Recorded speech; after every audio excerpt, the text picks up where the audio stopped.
Welcome to the Senior Techie Podcast. Thank you so much for having me on again. It's always great to be here. Yeah, it's great to have you. So, what if I told you that 150 minutes, which is, roughly the exact amount of time it takes to watch a long movie, is like the only thing standing between you and a statistically massive drop in your risk of a fatal fall or heart disease and even severe cognitive decline? Right. The numbers on that are staggering. Yeah.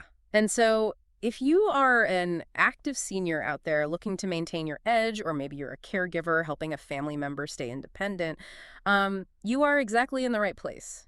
Because we constantly hear the exact same refrain from doctors, right? Oh, absolutely. You need to exercise. Exactly. You need to exercise. It is this universal prescription, but they rarely actually tell you what activities you can do that won't end up just completely wrecking your joints. Right. Or which pieces of technology will actually help you along the way instead of just, causing endless frustration. Yeah, exactly. Which is kind of our whole mission here. Well, the gap between knowing you should move and actually finding a safe, engaging way to do it, it's massive.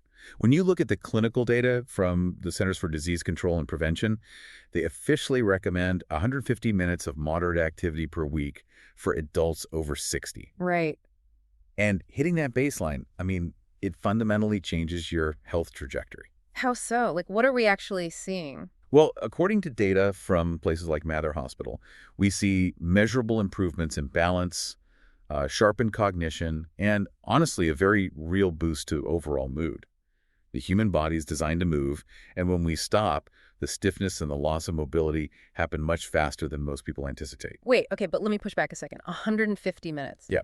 Because if I haven't exercised formally in 5 years, telling me to move for 150 minutes sounds like you're asking me to scale Mount Everest. Oh, for sure. That is incredibly intimidating for someone who's currently just, sitting on the couch. It definitely sounds like a mountain when you view it as a single weekly quota. But if we break the math down, 150 minutes is just a little over 20 minutes a day. Oh. Well, when you put it like that. Right. It is a brisk walk around the neighborhood or maybe a short swim in the community pool. The psychological trick here is executive function-like, getting it on a calendar. Yeah, scheduling it. Exactly. The actionable step for you, our listener, isn't to plan this massive, grueling fitness overhaul. It is simply to pick one single 20-minute activity and put it on your calendar for this week. Because scheduling it shifts the activity from this vague, easily dismissible intention into, a concrete reality. Precisely. But let's be honest here. Walking the exact same block every single day for 20 minutes, it gets tedious fast. It really does. And if we need variety to stay motivated, but we also need something that won't destroy older joints, what actually fits that bill? Because high-impact sports are usually just totally out of the question. Well, this is precisely why pickleball has become this massive cultural phenomenon among older adults. Oh yeah, it's everywhere now. It is. And from a physiological standpoint, it solves multiple problems at once. So first, look at the court dimensions. Pickleball is played on a space significantly smaller than a tennis court.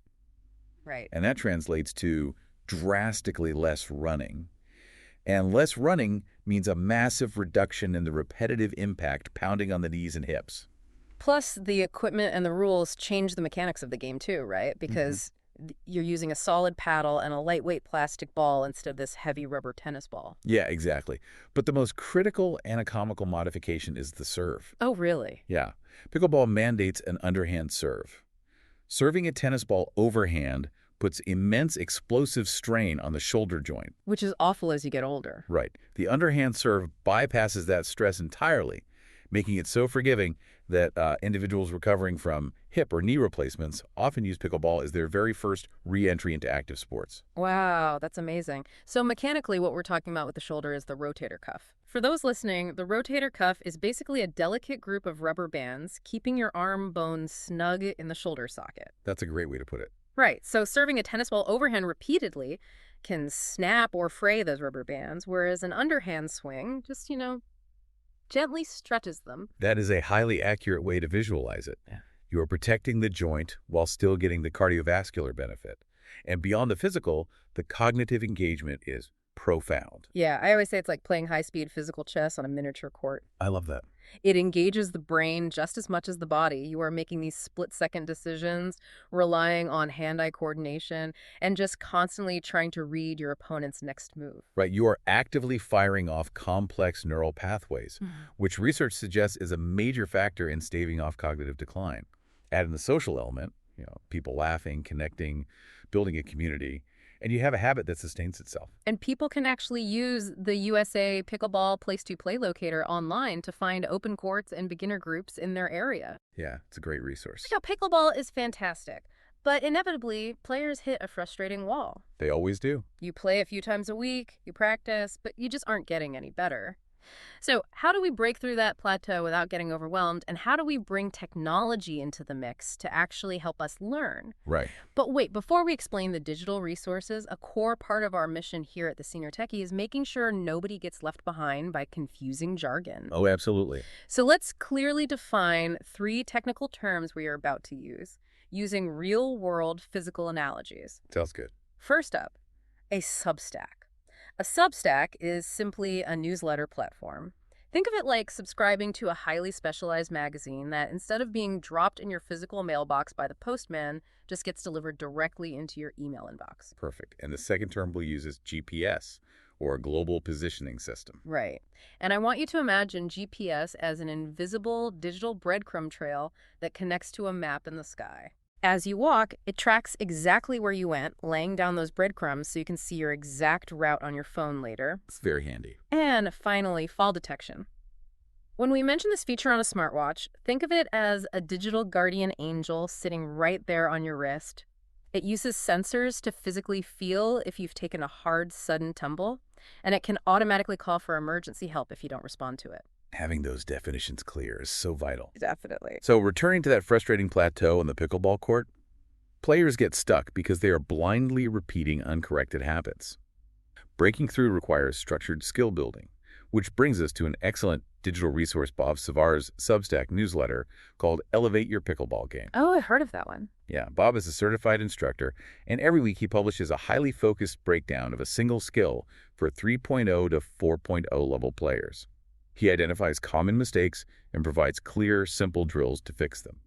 His philosophy is entirely based on laying one ball at a time to build a consistent game. So, why do so many of us get stuck repeating the exact same bad habits on the court?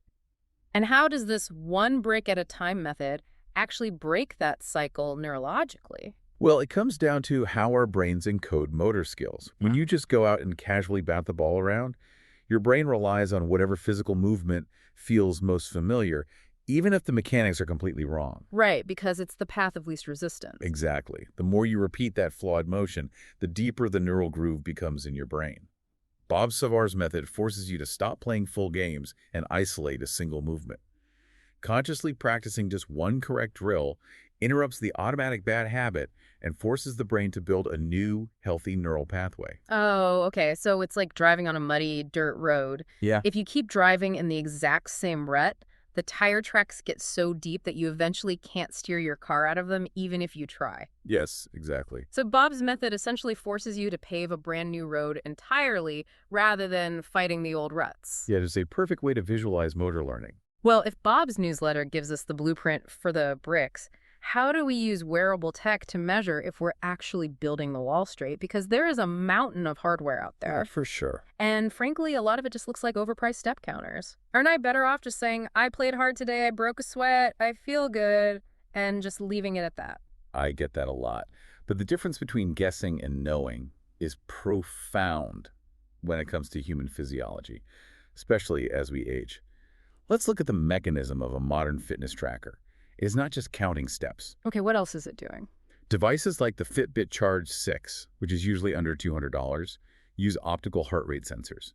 If you look at the back of the watch, you'll see a blinking green LED light. Yeah, I've always wondered what that light was actually doing. That light is actually shining through your skin, eliminating your capillaries to measure the exact volume of blood pumping through your wrist in real time. Oh, wow. So it isn't just like feeling for a physical pulse on the skin. It is actually visually seeing the blood pump with a light. Yes. It calculates your physiological stress with incredible accuracy. And this real-time data transforms a vague intention into a concrete, measurable goal. Right, because you can actually see the numbers. Exactly. Seeing the hard data that you successfully maintained an elevated heart rate for 20 minutes provides a psychological reward, a dopamine hit. That simple guesswork just does not. It proves you did the work.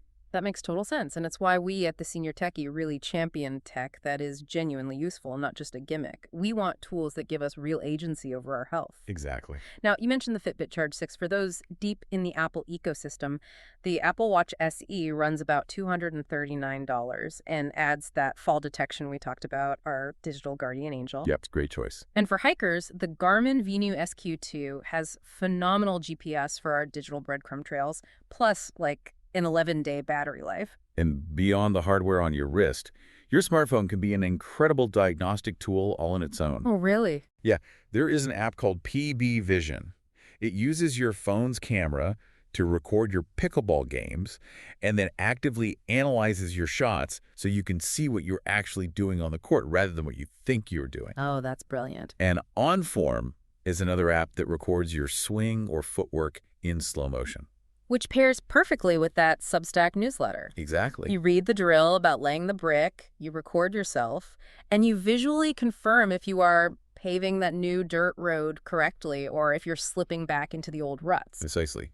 And for the social side, the Pickleheads app acts as a master calendar to find local games and manage signups, Oh, nice. while PickleQ tracks your stats to match you with players of a similar skill level.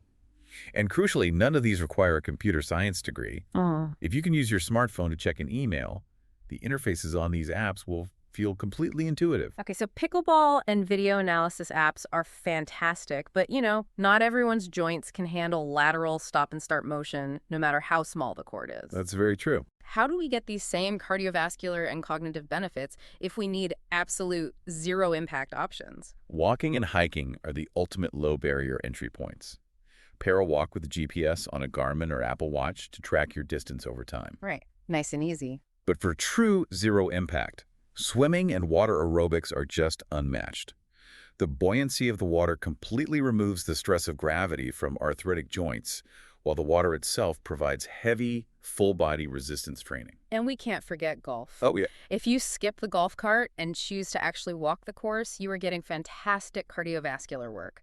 And there are brilliant apps like Golf Shot and 18 Birdies that track your game, measure distances to the hole, and suggest improvements right on your phone. Golf is fantastic. Yeah, and if you want something competitive but very gentle on the joints, bocce ball and lawn bowling are excellent alternatives. Absolutely.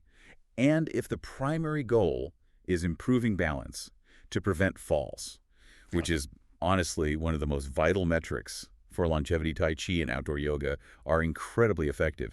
Tai Chi relies on something called proprioception. Proprioception, let's unpack that. Proprioception is your body's internal ability to sense its position in physical space without having to look in a mirror. Okay, right. As we age, that sense dulls. Tai Chi forces you to make highly controlled, deliberate movements and very slow weight transfers. Every time you shift your weight in slow motion, your brain has to aggressively recalculate your center of gravity. Wow, so you are physically strengthening the neural mechanisms that keep you upright. Exactly, you're rewiring your balance. And then there's bird watching, which I find fascinating because it completely distracts you from the fact that you are exercising. Research shows being in nature lowers blood pressure, but bird watching marries physical walking with deep mental focus. It commands your attention so completely that you are just out in the woods, tracking a rare bird, and accidentally getting your 20 minutes of daily movement in. That mental engagement is highly therapeutic. However, whether you are swinging a pickleball paddle, practicing Tai Chi, or trekking through the woods, the ultimate goal is sustainability. Right, avoiding injury. Exactly. You want to be able to wake up and do it again tomorrow. That requires a conscious approach to staying safe from physical overuse and keeping yourself digitally secure. Well, let's break down the physical safety rules first, because leaving your ego at the door seems to be step one. It really is. The primary rule is warming up before play. 5 minutes of dynamic stretching is non-negotiable. Dynamic stretching being movement-based stretches, right? Right. I always think of muscles like cold taffy. If you take a piece of cold taffy out of the fridge and pull it hard, it snaps in half immediately. But if you gently warm it up in your hands and slowly pull it, it becomes incredibly elastic. That is exactly what happens on a cellular level to your muscle fibers. Mm. You have to warm the taffy. Second, you must start at a lower intensity. Your ego might want to keep up with the 30-year-olds on the next court, but your joints will not tolerate the sudden torque. No, they definitely won't. Third, cross-train. If you play pickleball 3 days a week, spend the other day swimming or walking. Mixing up activities prevents repetitive strain on the exact same ligaments. Makes sense.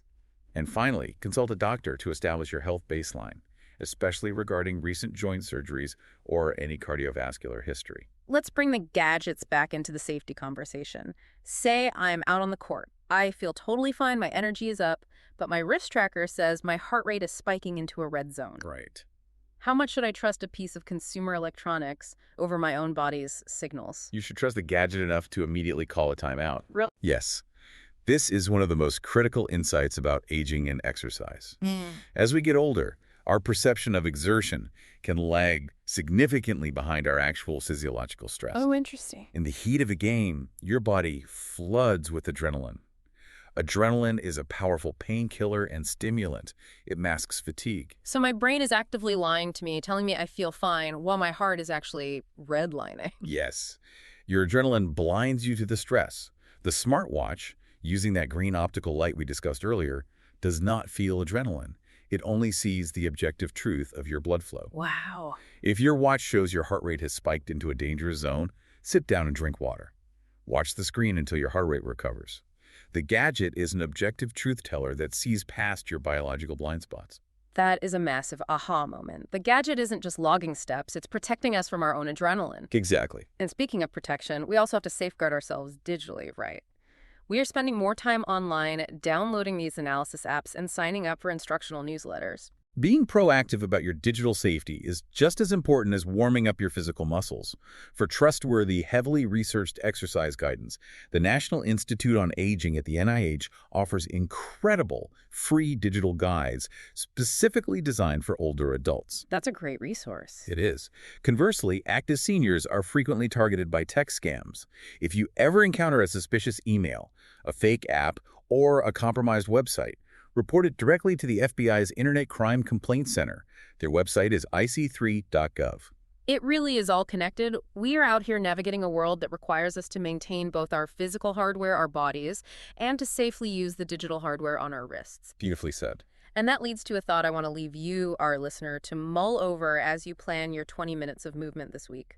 Consider how this wearable technology isn't just passively logging the steps of your past, it is actively extending your independent future. What if the most vital piece of medical equipment you own isn't locked away in a doctor's clinic, but is actually the one disguised as a fun, everyday hobby accessory right there on your wrist? I think that's exactly the right mindset to have. This podcast was brought to you by The Senior Techie. It's available on Apple Podcasts, YouTube, and Spotify. If you'd like to receive their free newsletters, you can subscribe at subscribe.theseniortechie.com.